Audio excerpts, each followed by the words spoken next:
Мир щенка по кличке Персик всегда делился на три простые и понятные вещи: миску с теплой кашей и мясом, мягкий вязаный плед у дивана и веселые прогулки во дворе, где каждый куст хранил свои удивительные запахи.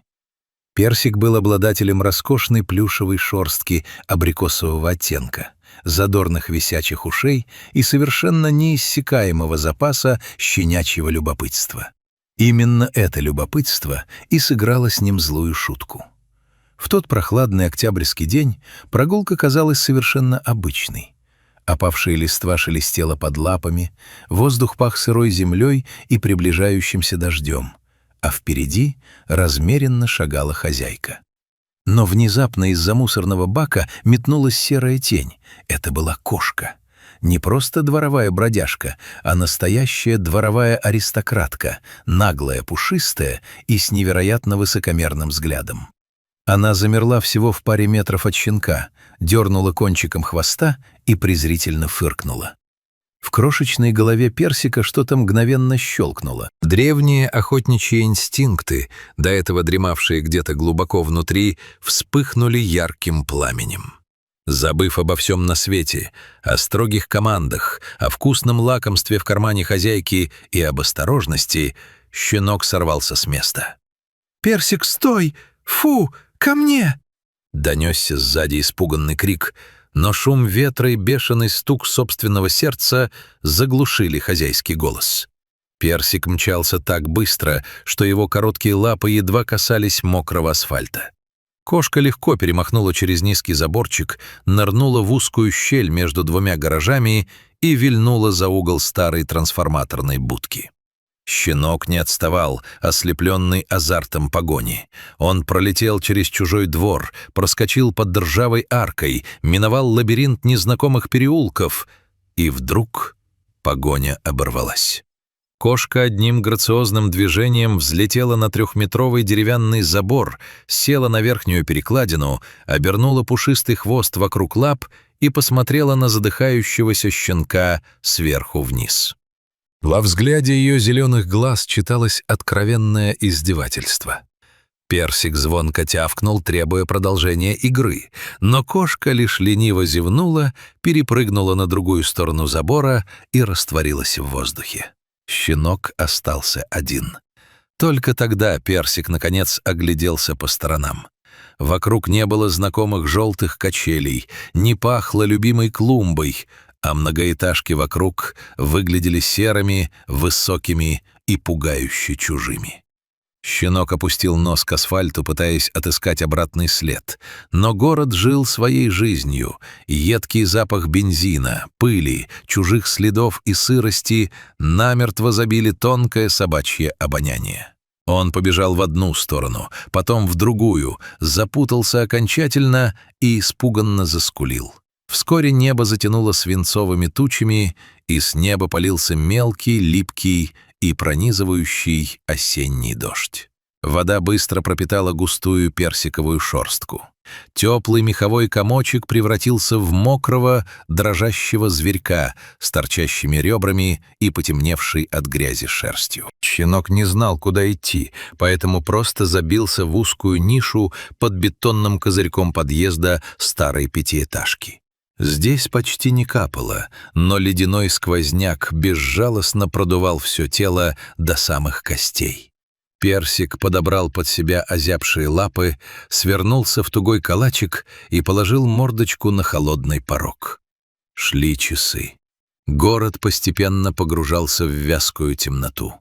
Загорались и гасли окна в чужих квартирах, мимо с грохотом проносились автомобили, ослепляя щенка яркими фарами, изредка хлопала тяжелая железная дверь подъезда, заставляя его в страхе вжимать уши. Каждый раз, когда открывалась дверь, пахло теплом, супом и домашним уютом. Персик робко поднимал глаза, надеясь увидеть знакомый силуэт. Но чужие ноги в тяжелых ботинках лишь торопливо проходили мимо, обдавая его брызгами. Так минула ночь, сменившись серым дождливым утром, а затем на город снова начали опускаться сумерки. Прошло уже целых 24 часа. бесконечная вечность для 4-месячного щенка. Персик не понимал устройства человеческого мира. В его детском собачьем представлении все должно было решиться за пару минут. Он потерялся, значит, хозяйка должна немедленно выйти из-за угла с его любимым поводком и крикнуть: «Персик, вот ты где! Пойдем домой!» Он и представить себе не мог, какая грандиозная и мучительная работа развернулась в эти сутки в радиусе нескольких километров от его укрытия. Маленький щенок не знал, что поиски пропавшей собаки — это тяжелейший, выматывающий марафон. Он не видел, как его заплаканная хозяйка вместе с друзьями до глубокой ночи прочесывала пустыри, заглядывала в каждый подвал и хриплым от отчаяния голосом звала его по имени. Он не знал, что спать никто так и не ложился, что утром были спешно напечатаны сотни цветных листовок с его фотографией, где он, забавный и ушастый, грызет резиновую косточку. Не знал, как эти объявления расклеивали на всех столбах, остановках и заборах дрожащими от холода руками, как сигналы тревоги разлетались по районным чатам и волонтерским группам. Щенку казалось, что его просто-напросто бросили. Живот мучительно крутило от голода.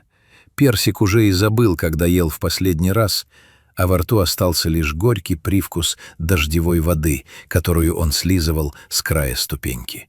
Зубы мелко выстукивали дробь, тело сотрясало непрекращающаяся дрожь. К чувству холода и страха примешалась горькая, щемящая обида. «Где же они? Почему они не идут? Я ведь сижу тут, жду, никуда не убегаю», — тоскливо крутилось в его голове. А еще в сознании неотвязно пульсировала раздраженная мысль о причине всех его бед. И откуда только взялась эта дурацкая кошка? Все равно ведь убежала на свой дурацкий забор. Никакой пользы от нее, одна только беда. Персик тяжело вздохнул, уткнулся мокрым носом в холодные лапы и тихонько заскулил, почти потеряв надежду когда-либо снова оказаться на своем мягком коврике. К вечеру второго дня дождь немного стих, превратившись в сырую туманную морось. По улице, подняв воротник куртки, торопливо шел молодой мужчина. Возле подъезда он на секунду притормозил, чтобы перехватить удобнее пакет с продуктами, и его взгляд случайно упал на фонарный столб.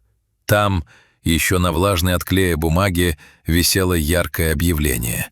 «Пропала собака. Щенок по кличке Персик. Помогите вернуть члена семьи». С фотографией на мужчину смотрел пушистый рыжеватый щенок с доверчивыми глазами-бусинками. Мужчина мельком скользнул взглядом по описанию. Светлый ошейник с металлическим колечком, белое пятнышко на груди, висячие ушки. Сделав шаг в сторону ступенек, прохожий вдруг краем глаза уловил слабое движение под бетонной плитой. В темноте, среди опавших листьев и мусора, копошился темный, насквозь промокший комок. Мужчина замер. Снова взглянул на объявление, а затем осторожно наклонился и негромко, полувопросительно произнес: «Персик». Услышав этот звук, щенок вздрогнул. Это был совершенно чужой, незнакомый голос, глубокий, хриплый, совсем не похожий на звонкий голос его хозяйки. Но само слово — это было не просто сочетание звуков, это было его имя, которое означало ласку, миску с едой и тепло человеческих рук. Персик с трудом поднял отяжелевшую голову. Его уши робко приподнялись, взгляд мутных от усталости глаз сфокусировался на человеке. Щенок не встал, на это попросту не было сил, но его мокрый, облезлый хвост несмело, с надеждой стукнул по бетонному полу. Один раз, второй, третий. «Батюшки, да это же и правда ты!» — воскликнул мужчина, доставая из кармана телефон. Он торопливо набрал номер, указанный на листовке. Трубку сняли мгновенно, буквально на первом же гудке, словно человек на том конце провода держал телефон в руках каждую секунду этих суток. «Алло? Здравствуйте. Вы ищете щенка? Персика? Кажется, ваш беглец сидит у меня под крыльцом на Садовой, дом 12. Живой, только замерз страшно». Прошло не больше 10 минут. Хотя для Персика эти минуты снова показались вечностью. Мужчина никуда не уходил. Он присел на корточки, загораживая щенка от сырого ветра, и ласково разговаривал с ним, не пытаясь грубо схватить испуганного малыша. Внезапно в начале улицы послышался плеск шагов по лужам. Кто-то бежал так быстро, что не разбирал дороги. Персик мгновенно уловил этот запах. Сквозь вонь бензина, сырость и холод до его чуткого носа донесся самый главный, самый родной и единственный в мире запах. Запах его дома. Из-за угла выбежала запыхавшаяся девушка без зонта, в расстегнутой куртке, с растрепанными мокрыми волосами. «Персик, малыш мой!» — закричала она, падая на колени прямо в грязь перед крыльцом. Щенок словно забыл о том, что у него нет сил, забыл про холод и боль в лапах. Он с отчаянным жалобным визгом выкатился из своего укрытия и буквально уткнулся всем тельцем в колени хозяйки. Она подхватила его на руки, прижала к груди так крепко, что у Персика перехватило дыхание, и спрятала под свою теплую куртку. Ее слезы закапали прямо на его мокрый лоб. Девушка гладила его дрожащую спину, целовала грязные уши и сквозь всхлипы заговорила с ним. Сердито, громко и строго. «Глупый ты щенок, но куда ты понесся? Ты хоть понимаешь, что мы пережили? Мы же весь город на уши подняли. Разве можно так убегать от мамы? Я тебе запрещаю, слышишь, запрещаю когда-либо еще бегать за кошками, негодник!» Она говорила грозно. Ее голос дрожал от пережитого ужаса и гнева, но руки держали его с такой бесконечной нежностью и любовью, что Персику было совершенно неважно, какие именно слова она произносит. Вся щенячья обида растаяла в одну секунду, растворившись в тепле родного свитера. Он больше не сердился. Он яростно, изо всех оставшихся сил, лизал мокрым языком ее мокрые щеки, соленые от слез, и громко, на всю улицу, облегченно скулил. Хозяйка горячо поблагодарила прохожего, кутая щенка в шарф, и быстро зашагала в сторону дома. А Персик, спрятав нос в теплый воротник, уже засыпал под мерный стук любящего сердца. Он твердо решил, что больше никогда в жизни не станет бегать за этими странными, бесполезными и высокомерными кошками. Ведь ни одна кошка в мире не стоила того, чтобы терять самое главное счастье — быть дома.